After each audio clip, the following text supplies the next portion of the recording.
राम राम जी। मैं मुकेश कुचेरिया आप सभी का एग्रीकल्चर सक्सेस पॉइंट के इस ऑफिशियल यूट्यूब चैनल पर हार्दिक स्वागत करता हूं। आज का लेक्चर बहुत ही इंपॉर्टेंट रहने वाला है, क्योंकि आज का लेक्चर यूट्यूब इतिहास में पहली बार ऐसा होगा जिसके अंदर सोयल साइंस के सारे न्यूमेरिकल आपको एक ही क्लास के अंदर देखने को मिलेंगे। और यहाँ तक कि यूट्यूब की बात नहीं, आप पेड कोर्सेज के अंदर भी देख लेना, पेड कोर्सेज के अंदर भी बहुत कम चांसेस है ऐसा लेक्चर देखने को, ठीक है ना। क्योंकि आज के इस लेक्चर के अंदर मैं आपको सोयल साइंस से रिलेटेड लगभग 11 टाइप के न्यूमेरिकल आपको इस वीडियो के अंदर या इस लेक्चर के अंदर करवाने वाला हूं।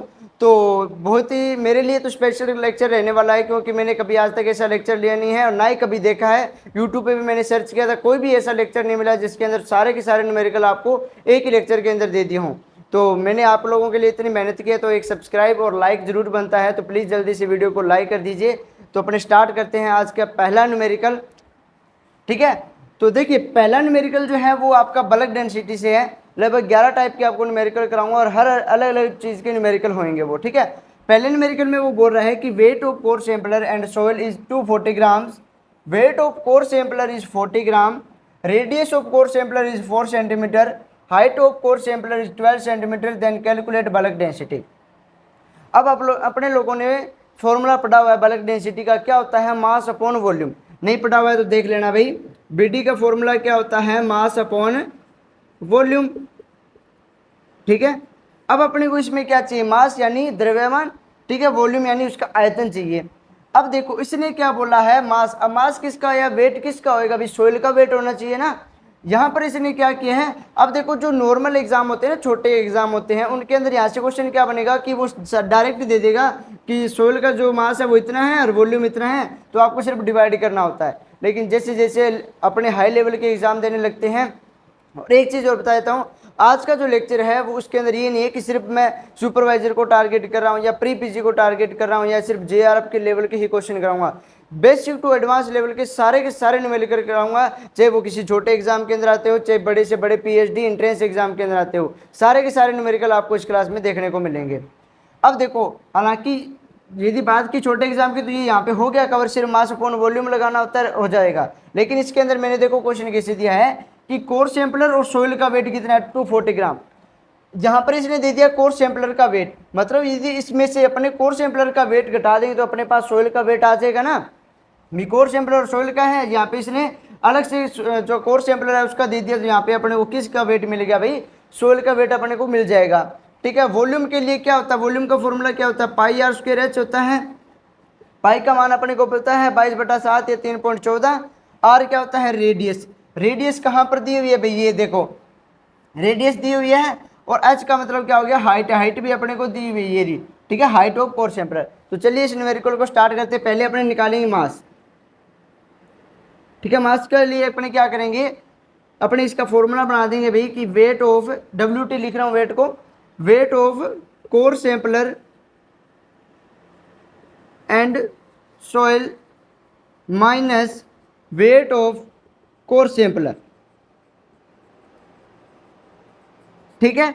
तो wait of core sampler soil कितना दिया, 240 ग्राम्स दिया हुआ है, और कोर सैंपलर का वेट कितना दिया है भाई, 40 ग्राम्स दिया है। तो आंसर कितना आ गया, 200 ग्राम्स आ गया, किसका, मास आ गया इसका, ठीक है। अब अपने को क्या चाहिए, वॉल्यूम भी चाहिए। तो वॉल्यूम का फॉर्मूला अपनों ने क्या लगाया अभी, वॉल्यूम का लगाया अपनों ने पाई आर स्क्वायर एच। तो पाई का मान कितना हो गया, 3.14 आर। अब देखो सारे के सारे डाउट आपके इसी क्लास में कवर कर दूंगा। देखो यहाँ पर मैंने बोला हुआ है radius of core sampler is 4 centimetre, ठीक है ना। या तो वो आपको यूनिट के अंदर कंफ्यूज करता है, बहुत कम चांसेस होते हैं यूनिट के अंदर कंफ्यूज करने के। अच्छा, वो आपको कंफ्यूज कहाँ पर करेगा, वो यहाँ पर दे देगा आपको डायामीटर यानी व्यास दे देगा। और व्यास से जो है, या तो आप व्यास को सीधे यहाँ पे लिख दो, ठीक है ना, क्योंकि यहाँ पे आर स्क्वायर है, मतलब 4 × 4 करना होगा। और हाइट कितनी दी हुई है, 12, ठीक है। डायमीटर दिया है तो आपको सिर्फ एक ही चीज लिखनी है, जब आपको पता होगा रेडियस क्या होती है, डायमीटर की आधी होती है, ठीक है ना। डायमीटर रेडियस का दुगना हो जाता है। तो या तो आप सीधा डायमीटर जैसे मान लो 4 दिया तो 4 ही रखो, 4 × 4 मत रखो, क्योंकि रेडियस तो को स्क्वायर होती है, डायमीटर में सिर्फ डायमीटर सीधे लिखते हैं। तो ये चीज़ आपको दिमाग में लेके चलनी है जब भी न्यूमेरिकल करो कि यहाँ पे रेडियस दिया हुआ है, डायमीटर दिया है तो उसका आधा आधा करके गुणा कर दो, ठीक है, या सीधे वो लिख दो। और यदि रेडियस दी हुई है तो वो फॉर्मूले के अंदर जो दिया है वही लिखेंगे अपने, ठीक है। तो ये कितने हो गए 4 इंटू 16 हो गए। जब 16 को 12 से गुना करेंगे तो 16 दूना 32 बच के 3, 16 एकम 16 और 3 19, 192 हो गया 3.14। जब इसको मल्टीप्लाई करेंगे तो कितना आएगा भाई अपना आंसर 602 आंसर आएगा। अब देखो एक सेकेंड, अब अपने को क्या मिल गया भाई, मास भी मिल गया और वॉल्यूम भी मिल गया, तो अपना आंसर आ जाएगा ना। तो देखो मास कितना आया भाई 200 ग्राम, वॉल्यूम कितना आया 602 ग्राम। जब इसको डिवाइड करेंगे तो देखिए मैं आपको जैसे इस न्यूमेरिकल के अंदर बता रहा हूँ और के अंदर तो नहीं होगा। अब देखो 2 एकम 2 और 2 3 6, इस 2 को एक बार भूल जाओ, 0 0 कट गई, ठीक है। 1/3 आ गया, 1/3 का मतलब क्या होता है 0.33। इस प्रकार से भी कर सकते हो, लेकिन आपको एग्जाम के अंदर डिवाइड करना है, क्योंकि ऐसे जो है वैल्यू बहुत कम दी होती है, ठीक है, छोटी वैल्यू दी होती है तो आपसे आराम से हो जाएगी, ठीक है ना। तो इसका आंसर कितना आ जाएगा भाई 0.33 ग्राम जो है वो क्या है बल्क डेंसिटी है जो अपने को सैंपल दिया गया है उसके अंदर। समझ आ गया। एक मैंने आपको बता दिया रेडियस वाला। दूसरी यहाँ पर कन्फ्यूजन एग्जामिनर क्या देगा आपको, वो सीधा ही दे देता है कि वेट ऑफ सोल इतना, तो फिर आपको ये वाला फॉर्मूला नहीं निकालना होता, आपको वेट दिया होता है, मास दिया होता है, सिर्फ वॉल्यूम निकालना होता है।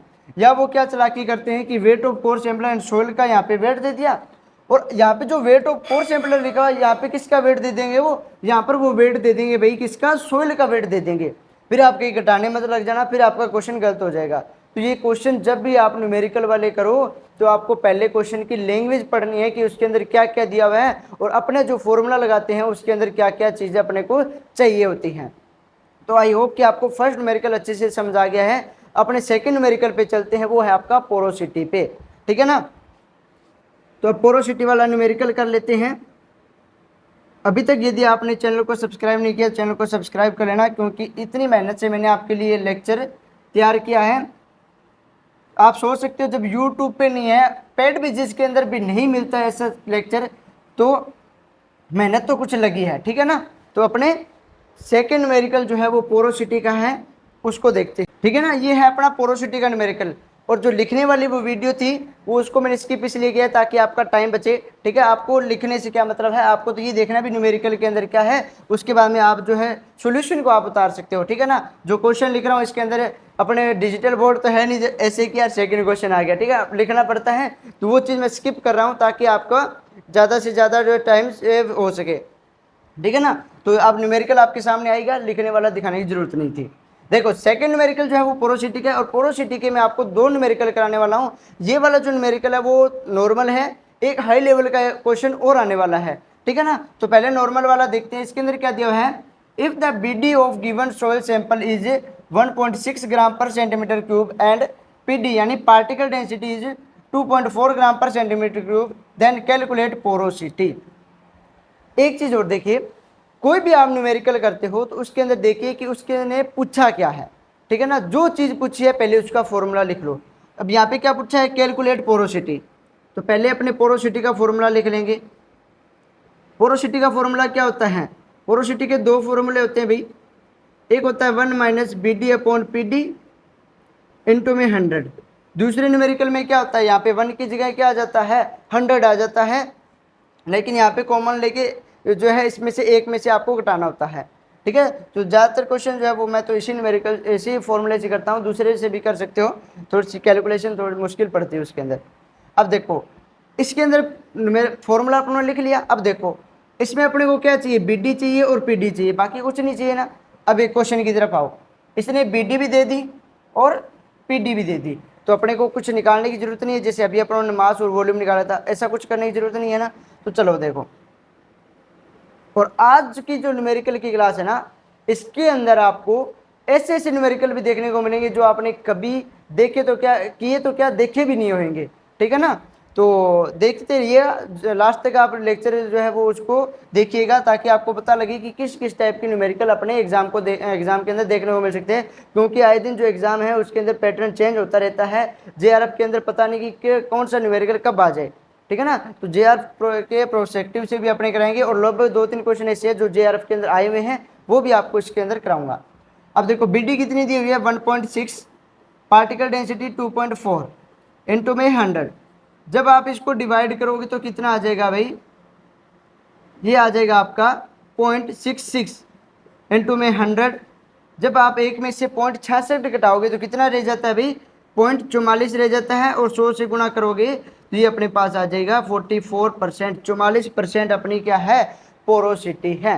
और एक चीज देखिएगा, अभी की बात नहीं है, आगे जितने भी न्यूमेरिकल है, पोरोसिटी किसके अंदर होती है, भी परसेंट के अंदर होती है, तो हमेशा ही गुणा लगता आएगा। ठीक है ना, कभी भी कोई न्यूमेरिकल करो तो उसके अंदर देख लो कि वो चीज़ परसेंट में है क्या। यदि वो परसेंट के अंदर आती है तो आप गुणा के अंदर छोड़ लो। कई बार यदि अपने भूल भी जाते हैं तो ये इस कंसेप्ट को याद रख लेना, भी परसेंट में कोई चीज़ पूछी है, जैसे आपको आज ईएसपी का न्यूमेरिकल भी कराऊंगा तो उसके अंदर भी आपको वो गुणा जो मल्टीप्लाई के अंदर 100 है उसको भी याद रखना पड़ेगा। ठीक है ना, तो ये देखो इजी सा न्यूमेरिकल था। ये मान लो आपकी जैसे सुपरवाइजर के अंदर आ गया, ठीक है ना, जैसे डब्ल्यू के अंदर आ गया, यहाँ पर आता है। अब अगला जो न्यूमेरिकल कराने जा रहा हूँ वो या तो आपके आपका तो है आईबीपीएस एएफओ का, या आपकी जेआरएफ के अंदर देखने को मिलता है। आईबीपीएस एएफओ में भी कम चांसेस है उसकी, क्योंकि आईबीपीएस एएफओ में भी यही आता है। ठीक है ना, तो जेआरएफ हो गया, या अपने बोल सकते हैं प्री पीजी जो है राजस्थान के अंदर होता है उसके अंदर आ सकता है। तो ये आपका पोरोसिटी का पहला न्यूमेरिकल हो गया। थर्ड अपने न्यूमेरिकल करते हैं वो भी पोरोसिटी का ही होएगा। ठीक है ना, उसके अंदर थोड़ा सा आपको दिमाग लगाना पड़ेगा, लेकिन जब तक आपके मुकेश सर न्यूमेरिकल करा रहे हैं तो आपको कोई प्रॉब्लम नहीं आएगी। ठीक है ना, तो अब अपने थर्ड न्यूमेरिकल देखते हैं। ये है अपना आज का तीसरा न्यूमेरिकल, और ये भी किससे रिलेटेड है, भी पोरोसिटी से रिलेटेड है। ये न्यूमेरिकल जो है इसके अंदर जो अभी मैं आपको पहले जो न्यूमेरिकल कराया था बल्क डेंसिटी के अंदर, उसके अंदर आपको मैं बोल रहा था कि इस चीज़ के अंदर आप कंफ्यूज हो सकते हो, वो सारे कन्फ्यूजन इसके अंदर दूर हो जाएंगे। चलो क्वेश्चन पढ़ते हैं। Soil particle density is 2.4 gram and mass of soil is 200 gram and height of core sampler is 3 centimetre and diameter is 8 centimetre, then calculate porosity. वही चीज़ पहले पोरोसिटी का पूछा है तो पोरोसिटी का फॉर्मूला लगा लेते हैं, 1 minus B D upon P D into में 100। ठीक है, अपने को क्या चाहिए, बी डी और पी डी चाहिए, मतलब बल्क डेंसिटी और पार्टिकल डेंसिटी चाहिए। क्वेश्चन के अंदर देखा कि पार्टिकल डेंसिटी तो दी हुई है, लेकिन आगे कहीं भी बल्क डेंसिटी नहीं दी है, तो सबसे पहले अपने को बल्क डेंसिटी निकालनी पड़ेगी। इसीलिए बोला था कि ये थोड़ा सा हाई लेवल का क्वेश्चन है ना। पहले अपने को बल्क डेंसिटी निकालनी है, तो बल्क डेंसिटी का भी फॉर्मूला क्या होता है, मास अपॉन वॉल्यूम। इसीलिए बोल रहा हूँ कि ये ज़्यादातर जेआरएफ के अंदर या प्री पीजी के अंदर देखने को मिलता है, क्योंकि इसके अंदर 3-4 चीज़ें निकालनी पड़ती है। अब देखो बीडी का भी निकाला तो बीडी में मास और वॉल्यूम दोनों चीज़ पूछी है, लेकिन यहाँ पे फिर प्रॉब्लम भी, मास तो अपने को दे दिया, अभी जो बोला था मैंने कि मास ऑफ सोइल इज 200 ग्राम, इसके अंदर दे दिया ना। अब इसके अंदर कोर सैंपलर वाला कोई लफड़ा नहीं रखा, सीधे सोइल का वेट दे दिया। तो और यदि आके वो ऐसा लिख भी देता कि कोर सैंपलर का वेट इतना है, तो भी अपने को कोई कन्फ्यूजन नहीं होनी थी, क्योंकि अपने को सिर्फ सोइल का मास देखना है। तो सोइल का मास दिया हुआ है, अपने को कोई चीज़ घटाने की जरूरत है ही नहीं। ठीक है ना, मास दे दिया लेकिन वॉल्यूम नहीं दिया भाई। वॉल्यूम के अंदर इसने डाटा दे दिया अपने को, हाइट भी दे दी और डायमीटर भी दे दिया। तो पहले वॉल्यूम निकालना पड़ेगा अपने को। वॉल्यूम का फॉर्मूला क्या होता है, पाई आर स्क्वायर एच। पाई का मान कितना हो जाएगा, 3.14। अब देखो आर स्क्वायर मतलब डायमीटर। ठीक है ना, पहले इस चीज़ में आप कंफ्यूज मत होइए, इसी के हिसाब से अपने करते हैं। डायमीटर वाला कंसेप्ट दिमाग से निकाल दीजिए। डायमीटर दिया हुआ है, यहाँ पर अपने को चाहिए रेडियस, आर चाहिए। ठीक है, तो जो रेडियस होती है वो क्या होती है, डायमीटर की हाफ होती है। मतलब यहाँ पे ये भी देखना है अपने को कि 4 × 4 करना है। ठीक है ना, सीधा 8 × 8 मत कर देना। ठीक है ना, अभी सर ने तो ऐसे बोला था।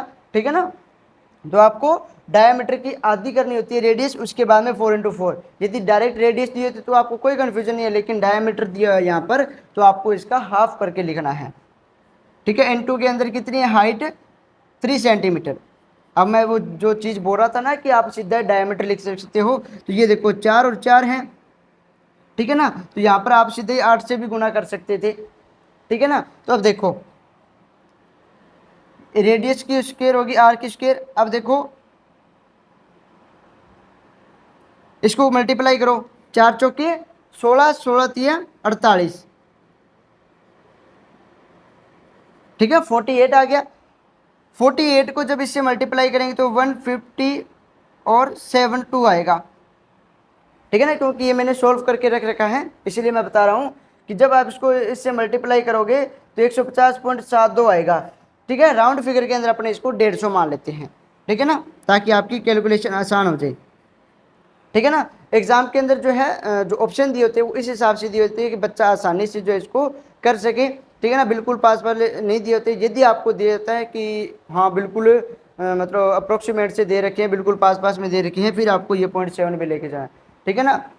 लेकिन अब जब आपको लगभग देना पड़ता है, अप्रोक्सीमेट देना पड़ता है, तो फिर आप 150 मान सकते हो। तब अपने पास मास और वॉल्यूम दोनों आ गए। तो मास कितना दिया 200, वॉल्यूम कितना दिया 150। जब इसको डिवाइड करेंगे तो कितना आ जाएगा 1.33 ग्राम पर सेंटीमीटर क्यूब जो अपने पास क्या आ गई भाई, बल्क डेंसिटी आ गई, ठीक है ना। सॉरी, अब मैंने जब आप लोगों के साथ पढ़ा तो तब मेरे को देखा कि आप डायमीटर भी यहाँ पे नहीं लिख सकते, क्योंकि डायमीटर तो सिर्फ 8 ही आएगा। जब 8 या 24 हो गया, फिर ये अपना सारा ही क्वेश्चन गलत हो जाएगा। तो सिर्फ यहाँ पे आपको रेडियस लिखनी होती है, इसका आधा कर देना भाई, आधा करके 4 × 4 कर देना, ठीक है। अब देखो मास भी आ गया, वॉल्यूम भी आ गया, अपनों ने बल्क डेंसिटी निकाल भी ली। और 1.33 ग्राम किसकी होती है, नॉर्मल सॉइल की बल्क डेंसिटी है। जैसे आपने अभी देखा ना 1.33 है। कभी भी आप न्यूमेरिकल करो या कोई चीज़ पढ़ो जो अपनों ने पहले पढ़ी हुई है, वो चीज़ आ जाए तो एक बार सोचना कि यार ये क्या चीज़ है। जैसे अभी 1.33 आया तो 1.33 अपनों ने कहीं पढ़ी हुई है, बल्क डेंसिटी किसकी होती है, नॉर्मल सॉइल की बल्क डेंसिटी 1.33 ग्राम होती है। अब अपने को बल्क डेंसिटी भी आ गई, पार्टिकल डेंसिटी आ गई, तो पोरोसिटी आसानी से निकाल सकते हैं। तो चलिए भाई 1 माइनस बी डी कितनी आई है 1.33, पार्टिकल डेंसिटी कितनी है भाई 2.4 इंटू में 100। जब आप इसको डिवाइड करोगे तो कितना आ जाएगा 0.55 आ जाएगा, इंटू के अंदर 100, और 0.55 को आप एक में से घटाओगे तो 0.45 आ जाएगा, गुणा में 100, और ये आपका आ गया 45% पोरोसिटी, ठीक है ना। जो अपना सोइल सैंपल था उसके अंदर पोरोसिटी कितनी हो गई भाई, 45% पोरोसिटी होगी, ठीक है ना। यदि आपको किसी भी न्यूमेरिकल के अंदर कोई भी डाउट आ रहा है तो आप कमेंट बॉक्स में लिख देना, आपका हर एक डाउट कवर किया जाएगा। आपको लगता है कि सर इसके अंदर आपने ये फॉर्मूला गलत लगा दिया या इस प्रकार से नहीं होना चाहिए था, तो आप कमेंट बॉक्स में जरूर लिख देना, आपका हर एक चीज़ जो है वो सॉल्व की जाएगी, ठीक है। तो ये अपना पार्टिकल डेंसिटी का न्यूमेरिकल हो गया, ठीक है। इसके बाद में अपने देखते हैं फोर्थ न्यूमेरिकल कि वो किस चीज़ पे है, ठीक है। लगभग जैसे कि मैंने स्टार्टिंग में बोला था आपको 11 टाइप के न्यूमेरिकल्स कराऊंगा मैं आज। हो सकता है आपने ये बल्क डेंसिटी, पार्टिकल डेंसिटी वाला, पोरोसिटी वाला ये तो किया ही होगा, ठीक है ना। ये आपका फोर्थ न्यूमेरिकल जो कि जेआरएफ के अंदर पूछा गया है, ठीक है। लगभग शायद 2022 के अंदर आया हुआ है क्वेश्चन, ठीक है ना। तो बहुत ही इंपॉर्टेंट न्यूमेरिकल है। और अपनों ने जो इंस्टाग्राम है उस पर सुपर 100 डे स्टार्ट कर रखे। आप लोगों ने यूट्यूब पर कुछ वीडियो देखी होगी, कुछ वीडियो जो है मैं यूट्यूब पे डालता रहता हूँ। तो सुपर 100 डे की जो क्लासेज है वो सारी इंस्टाग्राम अकाउंट पे अपलोड होती है। तो प्लीज़ आप एग्रीकल्चर सक्सेस पॉइंट को फॉलो ज़रूर कीजिएगा, ठीक है ना। अपनी आईडी जो है वो एग्रीकल्चर सक्सेस पॉइंट के नाम से है, उस पर मैं डेली सुपर 100 की जो है वीडियो डाल रहा हूँ। तो इन 100 दिनों के अंदर जो भी कराऊंगा ना वो आपके हर एग्जाम के लिए इंपॉर्टेंट रहने वाला है, ठीक है ना। उसके अंदर सिर्फ सोइल साइंस ही नहीं बल्कि पूरी एग्रीकल्चर से रिलेटेड इंपॉर्टेंट चीज़ें मैं डेली कुछ ना कुछ करवाता रहता हूँ, ठीक है ना। तो उस सुपर 100 डे का जो फर्स्ट डे था उस दिन मैंने ये आपको न्यूमेरिकल कराया था, लेकिन जो इंस्टाग्राम है उस पर लगभग 1.5 मिनट की वीडियो ही अपलोड होती है, ठीक है ना। जो रील अपलोड होती है वो 1.5 मिनट की होती है। तो उस 1.5 मिनट के अंदर बिल्कुल मतलब फास्ट तरीके से न्यूमेरिकल कराया हुआ है, इसलिए इस न्यूमेरिकल को इस लेक्चर के अंदर करवा रहा हूँ ताकि आपका आसानी से कवर हो जाए जो भी उस दिन डाउट रहे थे। अब देखो इस न्यूमेरिकल में क्या पूछ रहा है, how many kilograms of soil are in a 1 hectare, मतलब 1 हेक्टेयर के अंदर कितने किलोग्राम सोइल होगी in 15 centimetre depth having a bulk density of 1.33 gram per centimetre cube. और ये आपको 4 ऑप्शन उसके अंदर दिए हुए थे। अब देखो अपने को अमाउंट ज्ञात करनी है किसकी भाई, सोइल की, अमाउंट ऑफ सोइल, ठीक है। तो इसके लिए अमाउंट ऑफ सोइल, तो जिस प्रकार से ये क्वेश्चन सॉल्व होता है तो उसको मैंने एक जो है फॉर्मूले का उसका एक मैंने एक फॉर्मूला बना दिया, ठीक है ना। क्योंकि उस क्वेश्चन को, ये जो क्वेश्चन है इसको इसी तरीके से कर सकते हैं, ठीक है ना। तो उसको मैंने एक फॉर्मूले के अंदर कवर कर दिया ताकि आपको ये फॉर्मूला ही याद रह जाए दिमाग के अंदर कि किस प्रकार से करते हैं। तो कैसे करते हैं भाई, पहले अपने एरिया लेते हैं उसको डेप्थ से भी मल्टीप्लाई करते हैं और जो डेंसिटी होती है उनसे भी मल्टीप्लाई करते हैं। अब देखो एरिया कितना है, कितने की बात कर रहे हैं अभी, ये 1 हेक्टेयर की बात कर रहे हैं। 1 हेक्टेयर के अंदर, ठीक है ना, 1 हेक्टेयर के अंदर कितने मीटर स्क्वायर एरिया होता है भाई, 10,000 मीटर स्क्वायर एरिया होता है, तो कितना आ जाएगा भाई, एरिया 10,000 आ जाएगा। डेप्थ कितनी दी हुई है, 15 सेंटीमीटर दी हुई है, और जो डेंसिटी है वो कितनी दी हुई है, 1.33 ग्राम पर सेंटीमीटर क्यूब दी हुई है। कितनी दी हुई है, 1.33 ग्राम पर सेंटीमीटर क्यूब दी हुई है। ठीक है, तो एरिया, डेप्थ और डेंसिटी को अपनों ने लिख लिया। ठीक है ना, इसी प्रकार से इस न्यूमेरिकल को और करते हैं। अब देखो एरिया, डेप्थ और डेंसिटी आ गई। अब एक चीज़ यहाँ पे क्या ध्यान रखने वाला है, जो जो कन्फ्यूजन होती है, यहाँ पर अपनों ने देखो किसके अंदर यूनिट ली है भी, सेंटीमीटर के अंदर यूनिट लिया है, और ये जो 1 हेक्टेयर वाली जो डाटा लिया है वो किसके अंदर लिया है, मीटर स्क्वायर के अंदर लिया है, क्योंकि 1 हेक्टेयर के अंदर अपने ऐसे बोलते हैं ना 10,000 मीटर स्क्वायर। ठीक है, तो ये किसके अंदर है, मीटर में, और ये अपनों ने सेंटीमीटर में लिया है। तो अपने को यूनिट तो एक जैसी करनी पड़ेगी ना, तो यूनिट एक जैसी करने के लिए इस सेंटीमीटर को मीटर में जब चेंज करेंगे तो 100 से डिवाइड कर देंगे। ठीक है ना, अब 2 जीरो से 2 जीरो कट गई। जब आप इसको 1500 को 1.33 से मल्टीप्लाई करोगे तो आपका आंसर क्या आएगा भाई, 1995 आएगा। घबरा गए ना, भी ऑप्शन के अंदर तो ऐसा कुछ है ही नहीं। ठीक है ना, यहाँ पे 17,95,000, यहाँ पे 19,95,000, यहाँ पे 15,95,000, यहाँ पे 21,95,000। भाई साहब हमारा तो 1995 है। ठीक है ना, तो आप लोग सोचोगे कि गलत हो गया, गलत नहीं हुआ। अब देखो जो अपनों ने डेंसिटी ली थी वो किसके अंदर ली थी भाई, ग्राम के अंदर ली थी, और यहाँ पर ये क्या पूछ रहा है, किलोग्राम के अंदर पूछ रहा है। यदि वो ग्राम में पूछता तो वो यहाँ पे सारे के सारे जो डाटा वो इतने बड़े नहीं लिखता। ठीक है ना, यहाँ पर इसने सिर्फ किलोग्राम के अंदर पूछे हैं। तो जब आप ग्राम को, क्योंकि ये अपनी डेंसिटी ग्राम में ली, तो ये तो आंसर तो ग्राम में है ना। जब आप ग्राम को किलोग्राम में चेंज करोगे तो आपको किससे मल्टीप्लाई करना पड़ता है, 1000 से, 1000 से आपको गुणा करना पड़ता है। जब आप 1000 से गुणा करोगे तो ये आंसर आपका ये आ जाएगा, 19,95,000। ठीक है, और यही अपना राइट आंसर है, बी ऑप्शन इसका राइट आंसर होएगा कि 19,95,000 जो है केजी सोयल जो होगी वो 1 हेक्टेयर के अंदर होगी। ये ठीक है ना, इंपॉर्टेंट न्यूमेरिकल था ना, लग रहा है ना आपको कि कुछ ना कुछ नया हो रहा है। ठीक है ना, तो ये न्यूमेरिकल आपको अच्छे तरीके से आना चाहिए भी। जब JRF ने ये पूछ रखा है तो आपकी और एग्ज़ाम के अंदर भी ये आ सकते हैं।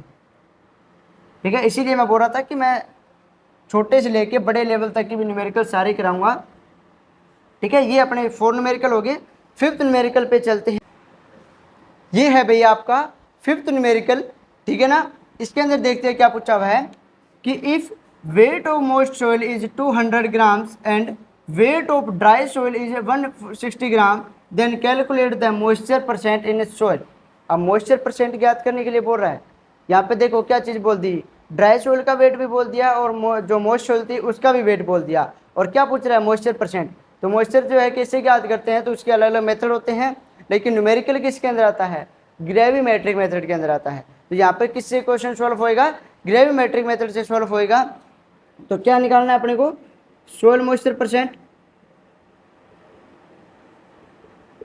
सोइल मॉइस्चर परसेंट निकालने का फॉर्मूला क्या होता है, weight of moist soil minus weight of dry soil upon में weight of dry soil into में 100 क्यों लगा है, क्योंकि यहाँ पर परसेंट के अंदर वैल्यू पूछी जा रही है। अभी जो मैंने बताई थी ना बात कि परसेंट में है, तो आप पीछे गुणा के अंदर 100 लगा दिया करो। ठीक है, अब देखो मॉइस्ट सोइल का वेट दिया हुआ है और ड्राई सोइल का भी वेट दिया हुआ है, तो बड़ी आसानी से अपने कर देंगे। मॉइस्ट सोइल का वेट कितना है 200 ग्राम्स, जो ड्राई सोइल है उसका 160 ग्राम, अपॉन में भी किसका वेट पूछ रहा है, ड्राई का, इनटू के अंदर 100। 200 में से 160 घटाओगे तो कितना आ जाएगा भाई, 40 बटा में 160 गुणा में 100, 0 से 0, 4 चौके 16 और 25 चौका 100। ठीक है ना, ये होता है 4 दूनी 8, 2 बच गए, और 4 5 20, 15 25 चौका 100। ठीक है, तो मॉइस्चर परसेंट कितना है अभी इसके अंदर, 25% जो है मॉइस्चर है किसके अंदर, ये जो अपनी जो सोइल है उसके अंदर। कि पहले अपनों ने देखा सैंपल लिया तो अच्छा, ग्रेविमेट्रिक मेथड के अंदर जो है टेम्परेचर कितना होता है भाई, 105 से 110 डिग्री सेल्सियस रखा जाता है, कितने घंटे के लिए, 24 घंटे के लिए। ठीक है ना, तो उसके अंदर पहले अपने क्या करते हैं, जाते हैं सोइल के अंदर अपने फील्ड के अंदर, और एक एल्यूमिनियम का मॉइस्चर बॉक्स होता है, उसके अंदर वेट कर लेते हैं, लेके सैंपल और उसका वेट कर लेते हैं। उसके बाद में उसको ओवन के अंदर ड्राई करते हैं और उसके बाद फिर उसका वेट ले लेते हैं और उसके बाद अपने मॉइस्चर परसेंट ज्ञात करते हैं। और ग्रेविमेट्रिक मेथड जो है वो सबसे बेस्ट मेथड माना जाता है मॉइस्चर डिटर्मिनेशन का। तो 25% इसके अंदर मॉइस्चर था, ठीक है ना। और यहाँ से एक चीज़ आपको बताना चाहता हूँ मैं कि आप लोगों को जब भी आप क्वेश्चन करके आते हो एग्जाम के अंदर, ये तो मान लो न्यूमेरिकल है, न्यूमेरिकल के अंदर एग्जामिनर आपकी कभी नंबर नहीं काट सकता, क्योंकि यदि आपने फॉर्मूला भी लिखा है तो उसका नंबर आपको कुछ ना कुछ देगा। और बाकी ये मैं थ्योरी एग्जाम की बात कर रहा हूँ अभी जो कर रहा हूँ, ठीक है ना। यदि आपकी कैलकुलेशन करती होती तो भी आपको थ्योरी के अंदर जो अपना फॉर्मूला होता है उसके नंबर देता है, ठीक है ना। और यदि आपकी जो न्यूमेरिकल आपने सही किया तो वो किसी भी प्रकार से काट नहीं सकता। आजकल क्या होता है अपने एजुकेशन सिस्टम के अंदर, ये बहुत बड़ा फ्रॉड होता है स्टूडेंट्स के साथ। क्या होता है वो देखिए, स्टूडेंट के साथ आजकल क्या होने लगा है कि वो लोग सोचते हैं कि यार अपनों ने तो इतना पढ़ा था, जब जिस दिन रिजल्ट आता है, खासकर बीएससी एग्रीकल्चर की बात कर रहा हूँ, ठीक है ना, एग्रीकल्चर के अंदर ज़्यादा होता है, तो उसके अंदर क्या होता है कि अपने देखते हैं कि यार इतना तो मैंने किया नहीं था, उसके अंदर स्टूडेंट्स की बैक आ जाती है। फिर वो थोड़ा सा घबरा जाता है कि यार मैं तो खूब अच्छा लिख के आया था, मेरे हिसाब से तो 80 नंबर बनने चाहिए थे, बनने मेरे से 40 नंबर भी नहीं है, ठीक है ना, 40 नंबर से कम वालों की बैक निकाल देते हैं। तो उसका कारण देखो क्या है, वो बच्चा जिसने अपने हिसाब से 80 नंबर का करके आया था, यूनिवर्सिटी ने उसकी क्या कर दी, बैक निकाल दी, ठीक है ना। अब मान लो, जैसे मान लो मैं आपको उदाहरण देता हूँ, मेरी क्लास में 120 स्टूडेंट्स थे, ठीक है ना, तो उसके अंदर से सिर्फ मैं एक अकेला ऐसा स्टूडेंट हूँ जिसने क्या किया है, ऑल क्लियर के अंदर अपनी डिग्री कंप्लीट की है। बाकी 119 बच्चे थे, उनकी किसी न किसी सेमेस्टर के अंदर बैक आई हुई थी, ठीक है ना। अब देखो ये 119 बच्चे क्या पढ़ने वाले नहीं थे भाई साहब, इनके 119 में से कुछ लगभग आप 10-12 बच्चे ऐसे थे जो मतलब 80% से जिनके ऊपर मार्क्स थे 12th के अंदर, ठीक है ना, मतलब मेरे से तो आगे थे, ठीक है ना, जिनके 85, 90, 92, 93 ऐसे परसेंट थे, ठीक है ना। तो ये क्या पढ़ने वाले नहीं थे, पढ़ने वाले थे। लेकिन यूनिवर्सिटी एक शब्द लेती है टारगेट, ठीक है ना, यूनिवर्सिटी नहीं लेती, अपने स्टूडेंट्स लेते हैं, लेकिन यूनिवर्सिटी का तो ये काम है, इसलिए अपने टारगेट इसको शब्द बोल देते हैं। अब देखो एक सेमेस्टर हमारा ऐसा था एंटो वाला, उसके अंदर एंटो का कोर्स लगा था, उसके अंदर 116 बच्चों की बैक आई थी भाई साहब, उसके 22 पेज के नोट्स थे। 22 पेज के नोट्स पढ़े नहीं जाते क्या, एक एग्जाम से एक दिन पहले अपने कवर कर सकते 4-5 बार, ठीक है ना। तो 116 बच्चों की बैक आ गई उसके अंदर, तो ये पढ़ने वाले नहीं थे क्या, पढ़ने वाले थे। और अगली बार इन्हीं 116 में से 100 बच्चों की बैक क्या है, और क्लियर हो जाती है, और कितने परसेंट से, 85% से। मतलब पहले वो बच्चा बैक आ गया, ठीक है, पहले जो एग्जाम दी उसमें बैक आ गई, अगले साल 85 नंबर उसकी बैक के अंदर आ गए, जबकि अगले साल तो वो पढ़ा भी नहीं इतना, ठीक है ना। तो ये सारा एजुकेशन सिस्टम है, यहाँ से पता लगता है कि सिर्फ पैसे का खेल है भाई साहब, ठीक है ना। क्योंकि इनको क्या है, इनको 500 रुपये मिले थे एक बच्चे से बैक कर, ठीक है ना, बैक निकालेंगे तो यूनिवर्सिटी को फायदा होना चाहिए ना, 500 रुपये एक से मिल रहे हैं, तो 116 बच्चों की बैक निकालने में उनकी क्या जाता है, उनको ये चीज़ मतलब उनको लेना देना नहीं है कि बच्चा बैक आ रहा है उसको डिप्रेशन में चला जाएगा या बच्चे का फ्यूचर खराब हो रहा है, उनको इस चीज़ से कोई मतलब नहीं है, ठीक है ना। जब यूनिवर्सिटी को पैसे कमाना है तो भाई साहब जो एग्जामिनेशन फॉर्म भरते हैं 1750 का, उसके अंदर 500 पहले ही ऐड कर दें भाई, हमें तो 500 रुपये अलग से दे दो, हम आपके बैग नहीं निकाले, डिग्री तो खराब नहीं करे। मतलब जब बच्चा यहाँ पर बैग लेके आ रहा है, यहाँ पर वो 85 नंबर ले रहा है अगले साल, तो मतलब सीधा सा फर्क क्या है भी, उनको सिर्फ 500 रुपये से मतलब है। तो ये एजुकेशन सिस्टम के अंदर बहुत गलत हो रहा है। तो प्लीज़ इस क्लिप को ज़्यादा से ज़्यादा शेयर कर देना, ताकि एजुकेशन सिस्टम के अंदर सारे एग्रीकल्चर स्टूडेंट्स को पता लग सके कि वो पढ़े कम नहीं थे, बल्कि यूनिवर्सिटी ने टारगेट लिया था, ठीक है ना। पढ़े तो वो बहुत अच्छे थे, कुछ एक स्टूडेंट मानते जो पढ़ते नहीं उनकी बैक आ सकती है, लेकिन पढ़ने वाले स्टूडेंट की तो बैक नहीं आनी चाहिए ना, ठीक है ना। तो चलिए अपने अगला न्यूमेरिकल करते हैं, 6 नंबर न्यूमेरिकल, ठीक है ना। ये एजुकेशन सिस्टम की थोड़ी सी सच्चाई थी जो आप लोगों को पता होना चाहिए, क्योंकि कई बार एग्जाम में नंबर कम आ जाते तो अपने खुद को दोषी ठहरा लेते हैं, जबकि यहाँ पर चाहे आप कितना भी अच्छा करके आ जाओ, वहाँ पर आपके नंबर कटेंगे ही कटेंगे, ठीक है ना, क्योंकि उनको सिर्फ 500 रुपये से मतलब है। ये अपना 6 न्यूमेरिकल, और ये जो है वो 2023 के अंदर आया था, ठीक है ना। ये वैसे आपको देखने में लग रहा है कि एग्रोनॉमी का क्वेश्चन है, लेकिन एग्रोनॉमी का नहीं है, फिजिकल साइंस के अंदर ही आया हुआ है, सोयल साइंस का न्यूमेरिकल है। देखो, suppose roots, straw and grains of a wheat crop produce dry matter of 2.5 tonne per hectare, 6 tonne per hectare and 4 tonne per hectare, containing 0.2%, 0.5%, 1.5% nitrogen respectively, ठीक है ना। रूट, स्ट्रा और grains जो है वो रिस्पेक्टिवली आपको डाटा दिया हुआ है। यहाँ पर किसका दिया हुआ है, ड्राई मैटर का, और यहाँ पर क्या दिया हुआ है, नाइट्रोजन कंटेंट का दिया हुआ है।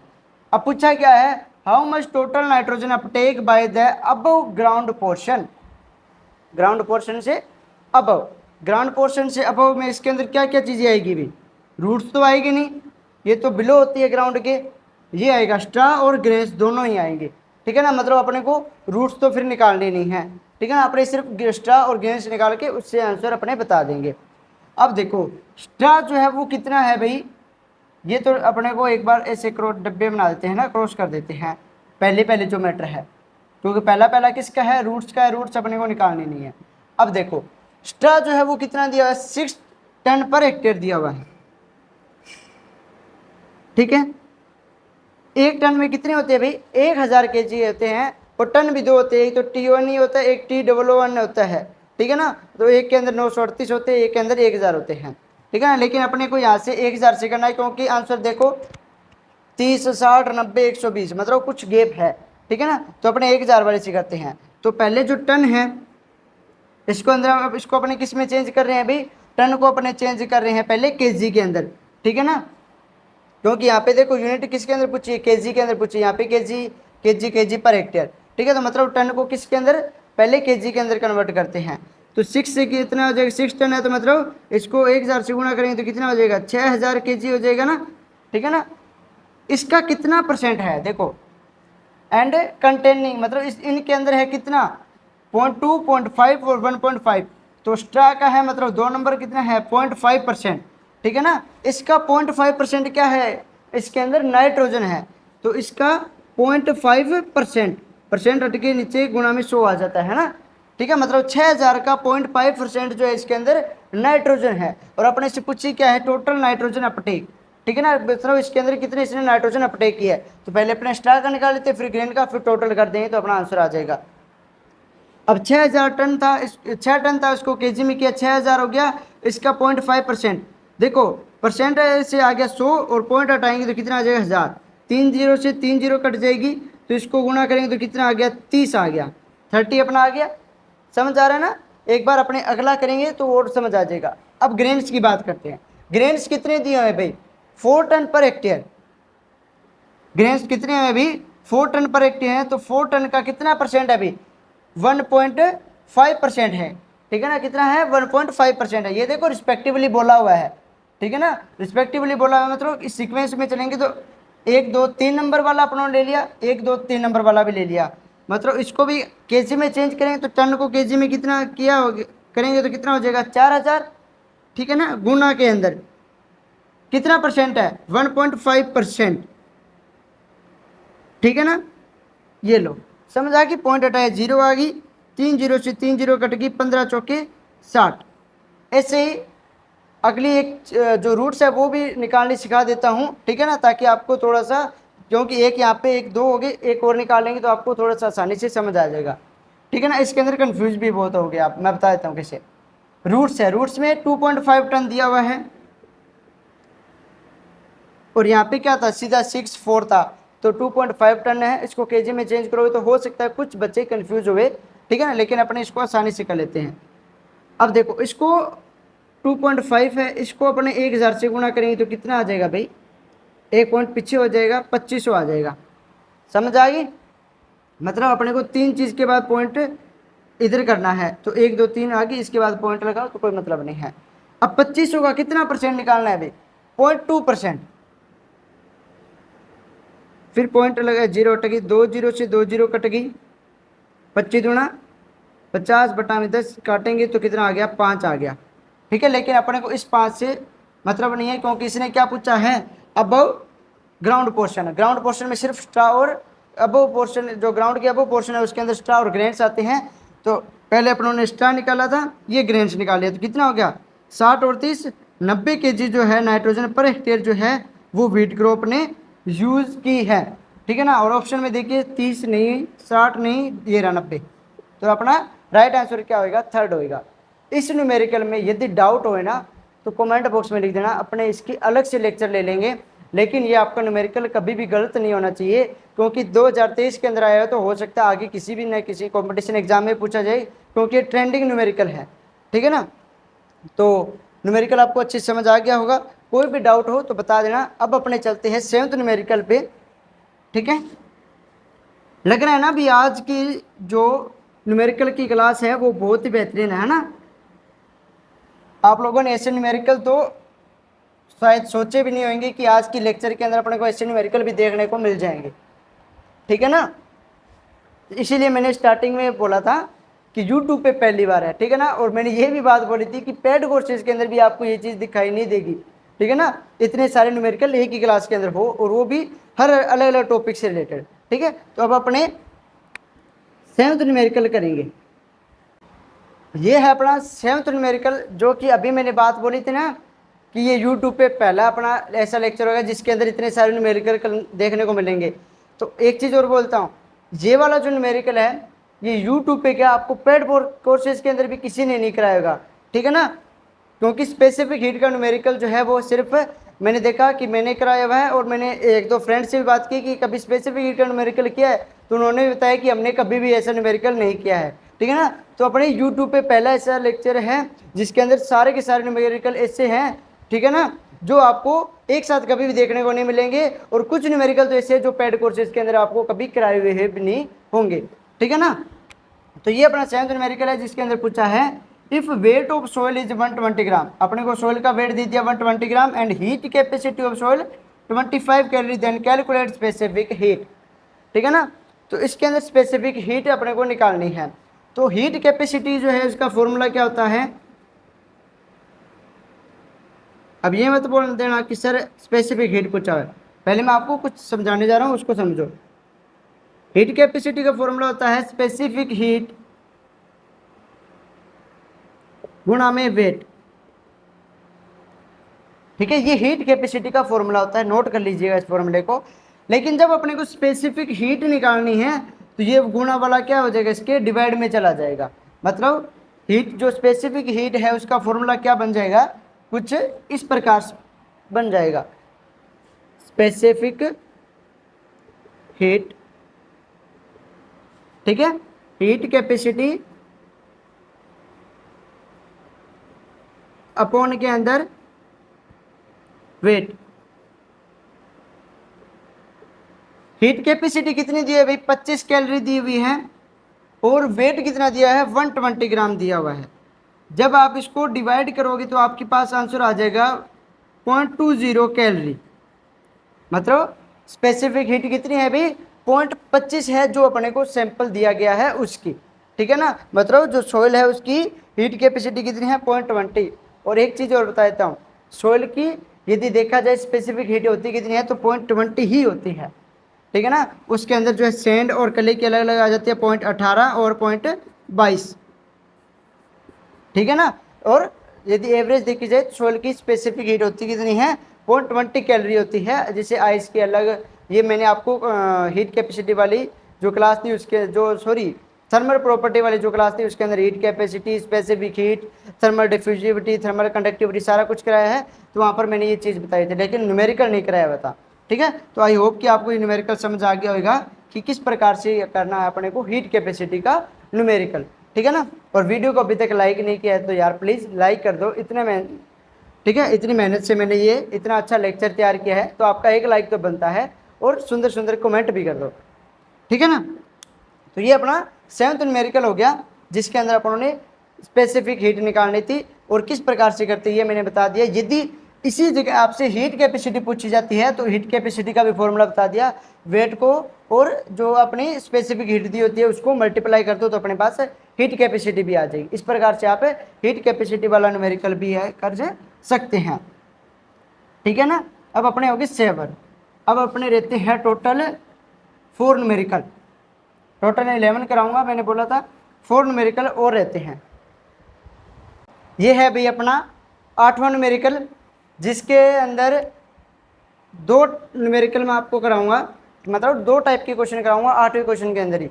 ठीक है ना, और सुपर 100 डेज का जो अपना शायद 15th डे है, ठीक है, उसके अंदर मैंने ये कन्वर्जन फैक्टर वाला कराया था, और मैंने वहाँ पर बोला था कि आपको न्यूमेरिकल वाली क्लास के अंदर यहाँ से एक इंपॉर्टेंट न्यूमेरिकल भी कराऊंगा। और ये देखो ये जो है मतलब 1 नंबर का क्वेश्चन है, इसको न्यूमेरिकल बोलो चाहे आप क्वेश्चन बोलो कुछ भी बोलो, लेकिन ये सबसे इंपॉर्टेंट चीज़ है, आपको ये चीज़ पता होनी चाहिए, बहुत कम टीचर ये बताते हैं, ठीक है ना। तो 1 मिनट पानी पी लेता हूँ। इस क्वेश्चन को एक बार आप ध्यान से पढ़िए, ठीक है। गर्मी बहुत है, आज 2 पंखे लगा रखे, एक ऊपर चल रहा है एक सामने चल रहा है, ठीक है। तो क्वेश्चन को पहले पढ़िए, दोनों क्वेश्चन को, और डिफरेंस देखिए क्या है इसमें।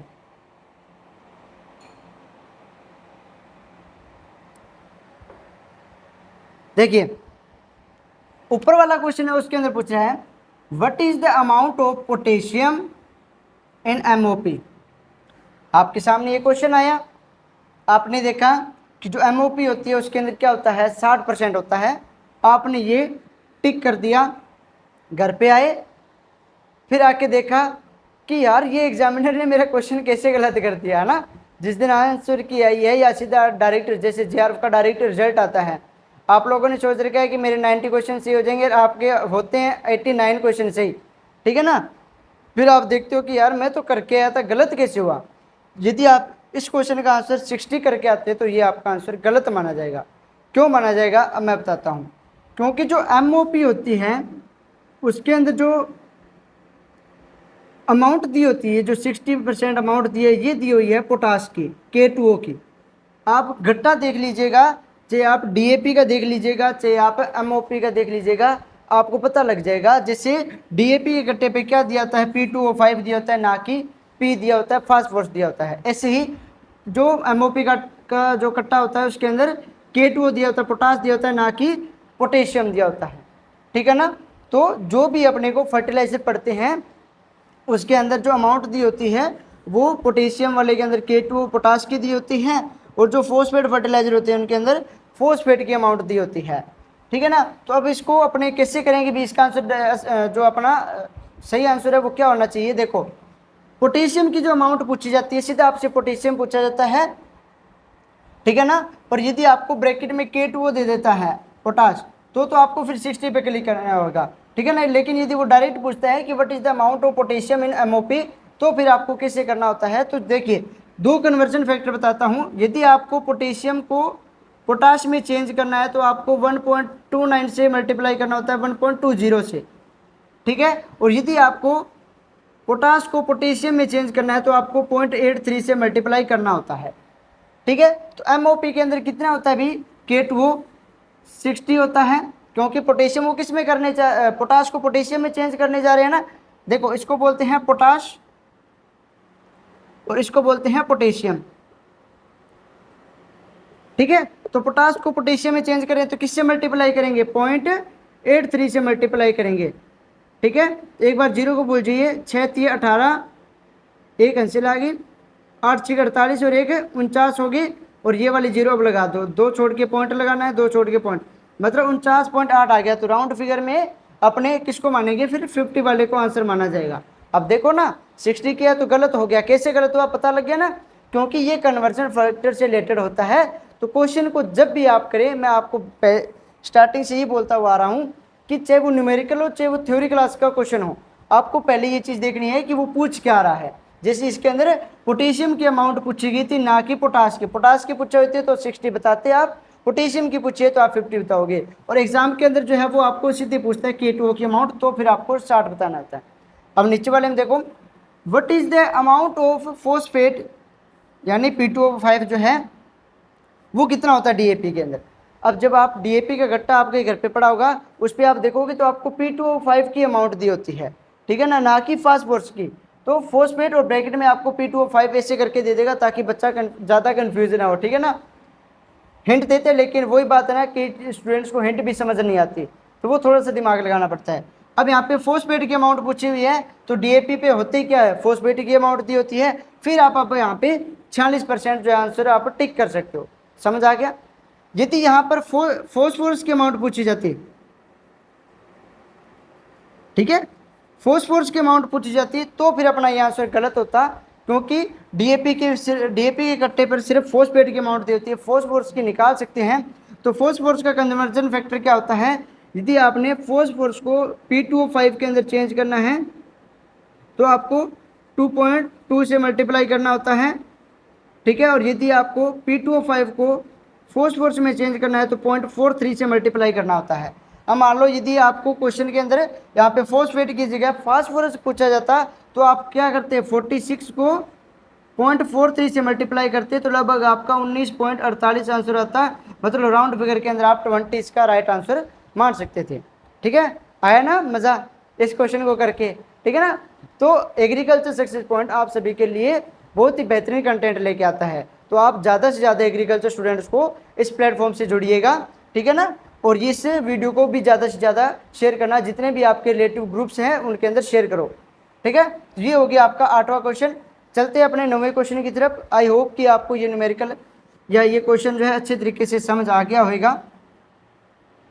अब 9th क्वेश्चन की तरफ बढ़ते हैं अपने, जो शायद मेरे को लगता है इरिगेशन से रिलेटेड है, लीचिंग रिक्वायरमेंट से।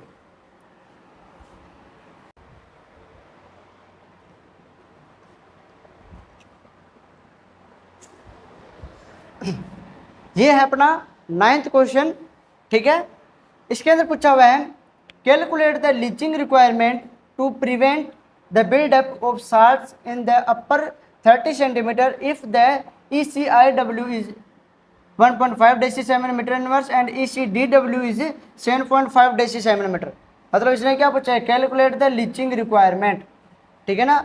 मैंने आपको दो चीज़ बताई थी LR से, एक तो होता है लीचिंग रिक्वायरमेंट और एक लाइम रिक्वायरमेंट। लाइम रिक्वायरमेंट क्या होता है, किसी भी सोइल यानी जो एसिडिक सोइल है उसके रिक्लेमेशन के लिए जितने जो लाइम की रिक्वायरमेंट होती है उसको अपने लाइम रिक्वायरमेंट बोलते हैं। मतलब एक स्पेसिफिक पीएच तक लाने के लिए, ठीक है ना।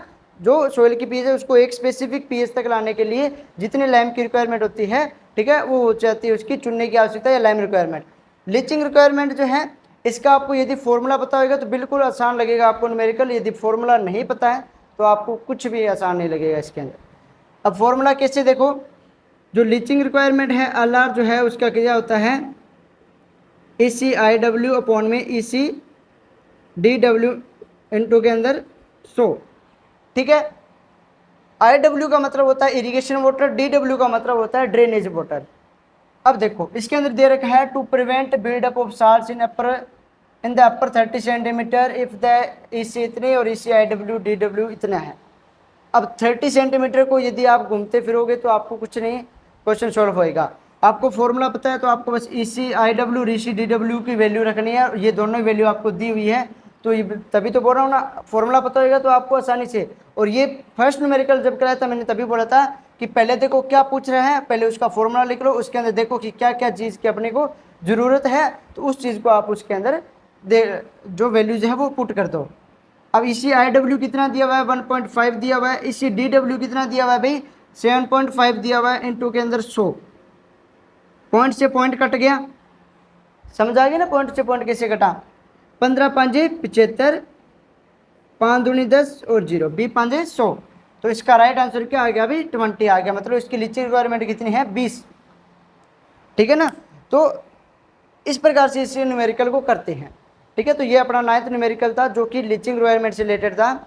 अब अपने दो 9th हो गया, 10th और 11th दो न्यूमेरिकल लेते हैं जिसके अंदर अपने एक तो पढ़ेंगे ESP का और एक अपने जो साल्ट कंटेंट होता है उसका न्यूमेरिकल करेंगे, ठीक है ना। तो ये आप इसको नोट कर लीजिए।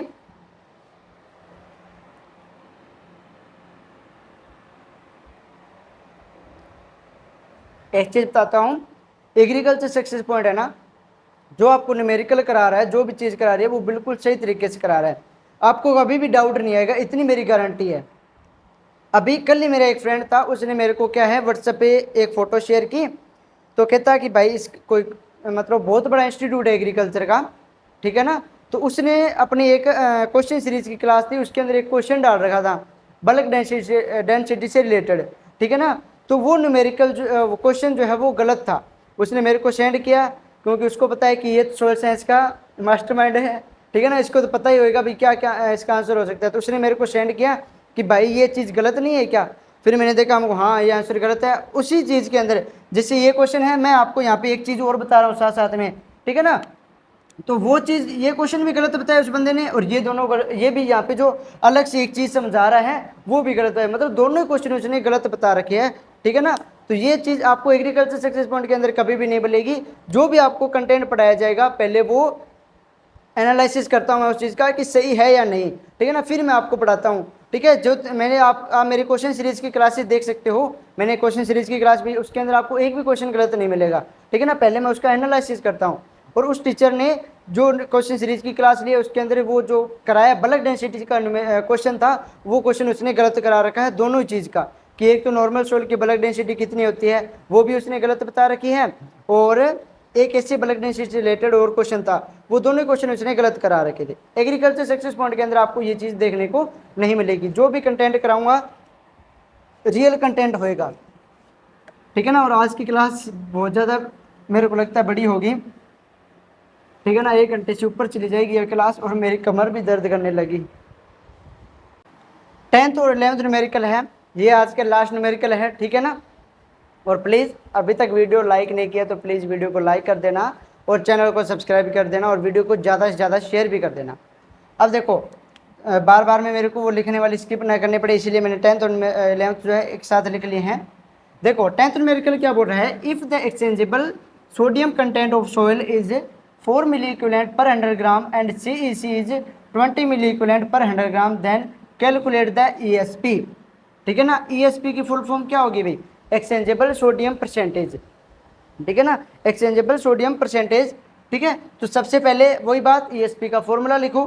तो ESP का फॉर्मूला क्या हो जाएगा, एक्सचेंजेबल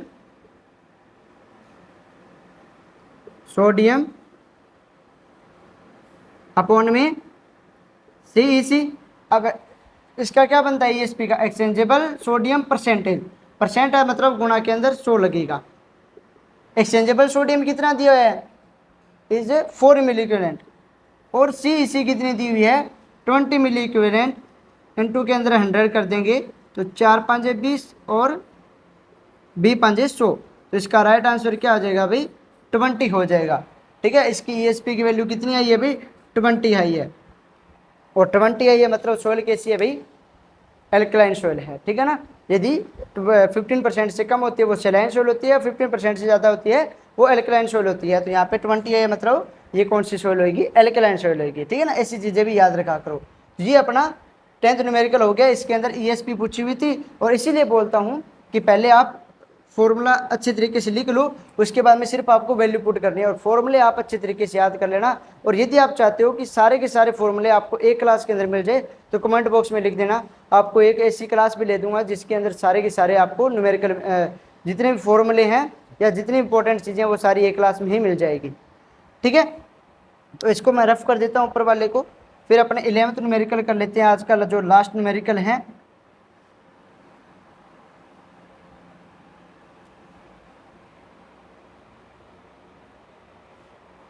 ठीक है, इसके अंदर क्या दिया हुआ है, if the concentration of sodium की कंसंट्रेशन दे रखी है 20, और that of the calcium and magnesium are 20 and 30 respectively, मतलब पहला जो है कैल्शियम का हो जाएगा और दूसरा मैग्नीशियम का हो जाएगा। Calculate the sodium absorption ratio, मतलब SAR ज्ञात करना है, उसमें ESP था, इसमें SAR ज्ञात करना है।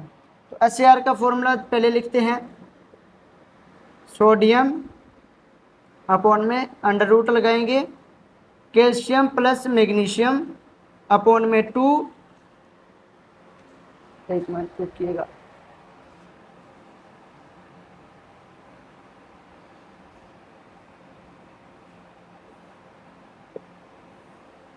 कैल्शियम प्लस मैग्नीशियम अपॉन में 2। अब देखो इसकी फुल फॉर्म क्या बनती है, सोडियम एब्जॉर्प्शन रेशियो। ठीक है ना, रेशियो है मतलब यहाँ पे क्या फिर है, अपने को परसेंट में गुणा के अंदर 100 नहीं लगाने की जरूरत पड़ेगी। ठीक है, ये इसका फॉर्मूला हो गया। अब अपने को सोडियम कैल्शियम मैग्नीशियम चाहिए।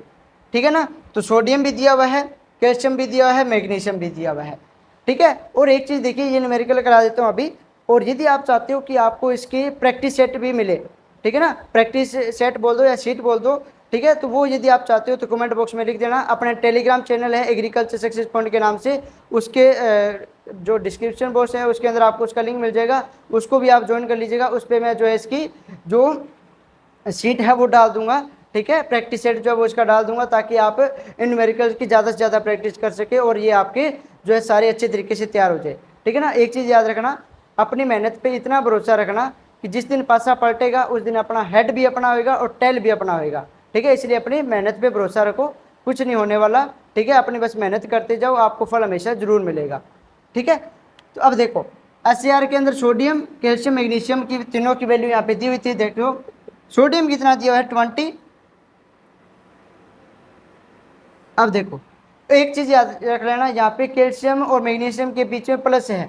बहुत सारे स्टूडेंट्स इसी कंफ्यूजन के कारण गलत कर जाते हैं न्यूमेरिकल, क्योंकि वो यहाँ पे मल्टीप्लाई देख लेते हैं, ठीक है। मल्टीप्लाई नहीं है, यहाँ पे प्लस है। अब देखो कैल्शियम कितना दिया हुआ है 20 दिया हुआ है, और मैग्नीशियम कितना दिया हुआ है 30 दिया हुआ है, अपॉन में 2।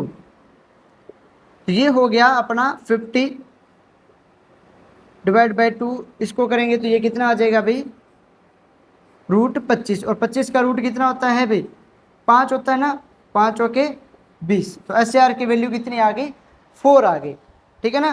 तो ये जो है अपने न्यूमेरिकल थे। अब देखो सोयल साइंस के सारे न्यूमेरिकल इसके अंदर आगे हैं। फर्टिलाइजर टॉपिक जो एग्रोनॉमी और सोयल साइंस के अंदर कॉमन होता है, उसका एक क्वेश्चन तो मैंने वो नाइट्रोजन वाला कराया था, ठीक है ना, जो आपको नाइट्रोजन वाला हो गया, और एक जो फास्फोरस वाला था अभी P2O5 पोटेशियम वाला जो कराया था वो आ गया, ठीक है ना। बाकी यदि आप फर्टिलाइजर के न्यूमेरिकल देखना चाहते हो तो उस क्लास के अंदर मैंने कराया नहीं है, तो ये क्लास ज़्यादा आधा घंटा और लेट हो जाती। क्यों हो जाती, क्योंकि लेट मतलब ज़्यादा टाइम हो जाता, लगभग 1.5 घंटे की क्लास होती। उसका होने का कारण क्यों है, क्योंकि उसके फर्टिलाइजर के अंदर जो है मैं करवाता हूँ तो वैसे तो है नहीं भी, एक न्यूमेरिकल करा दिया और वो हो गया, ठीक है। मतलब आपको बेसिक टू एडवांस, जैसे पार्टिकल डेंसिटी के अंदर 2 टाइप के न्यूमेरिकल बनते हैं, दोनों आपको कराए। ऐसे फर्टिलाइजर के अंदर आपको मैं डिस्क्रिप्शन में उसका लिंक दे दूंगा, फर्टिलाइजर के न्यूमेरिकल की क्लास मैंने ली हुई है, उसके अंदर मतलब 8-9 टाइप के न्यूमेरिकल आपको कराए हुए हैं, ताकि आपका हर एक कंसेप्ट कवर हो, उसके एग्जाम में अंदर किसी भी टाइप का है तो आपका गलत नहीं होना चाहिए। तो इसलिए वो मैंने इसके अंदर ऐड नहीं किया, उसकी एक स्पेसिफिक मैंने क्लास ले रखी है, तो आप उस क्लास को एक बार देख लीजिएगा, ठीक है। डिस्क्रिप्शन में उसका लिंक मिल जाएगा। और आपको ये क्लासेस कैसी लगी तो कमेंट बॉक्स में ज़रूर बताइएगा, और वंडरफुल जो है कमेंट कीजिएगा, और प्लीज़ वीडियो को लाइक करके शेयर भी जरूर कीजिएगा। और अभी तक आपने एग्रीकल्चर सक्सेस पॉइंट को फॉलो नहीं किया है इंस्टाग्राम पे तो फॉलो कीजिएगा, और यूट्यूब चैनल को भी सब्सक्राइब कर लेना। और प्लीज़ ज़्यादा से ज़्यादा सपोर्ट कीजिए यार, आपके लिए इतने बेहतरीन लेक्चर लेकर आता रहूँगा। और प्लीज़ एग्रीकल्चर स्टूडेंट ज़्यादा से ज़्यादा इस प्लेटफॉर्म के साथ जुड़िएगा। Thank you.